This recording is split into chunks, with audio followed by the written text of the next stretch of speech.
Ey Türkmen Müslüman. Bir wagtda bir evliya geçipdir kıysa çıkan. Birce daqiqalık. Hazreti Ma'ruf Karhi diýerler. Beter olaqan evliya adammışdy.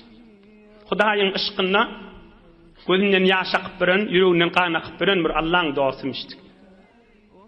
Ama ayrılıpdyr, dünýeden geçipdir. Näme diýip şu gürrüňle Fatiha aýa kalmaly. Türkmen na Hudaýyň ışkyna merde akyň. Türkmenin içinde de işani uliya kan geçipdir akyň. Türkmen sizin atalaňyz, sizin ejeleňiz, sizin baba mamalaňyzyň içinde. Beter kan geçipdir Türkmenin içinde evliyalar.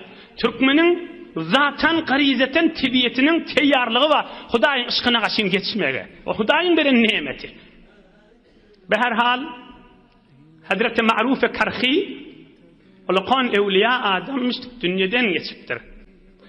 Hammany bir adam diş wurtdyr, dişini Ma'ruf Karhi bihuş ýatydy, huşdan geçipdir. Aham 7 gat asmanyň üstünde arşyň etegine oklanypdyr.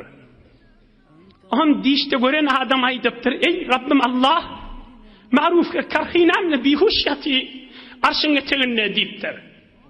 Onu Allah Taala tarapdan ses beripdir. "Bir Ma'ruf men bendem Ma'ruf Karhi diýen adam, men bendem dünýede qajany baqa Allah Taala aşykdy. Aham şu aşyklygyna bir gün bihuş bolup ýatdy. Bihuş bolupdyr kollan, gaş etipdir, bihuş bolupdyr. Aham özünden gidipdir. Aham şu özünden gidip ýokada jany çykdy. Öldü diýipdir. Häzirde huş eýlenip arşyň etegine, nuruň etegine oklap goýdyk diýipdir.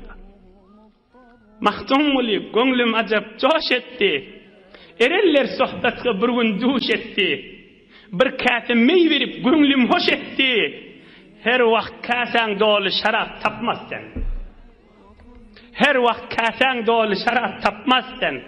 Hudaýyň dostlary şerbet paýlayan wagtyny kök gelsen, Hudaýyň dostlarynyň şerbetinden işte gal, ýagny oturşyklaryna şerbet et, şirket etde gal, hemişe mezlis tap bilmersin ha.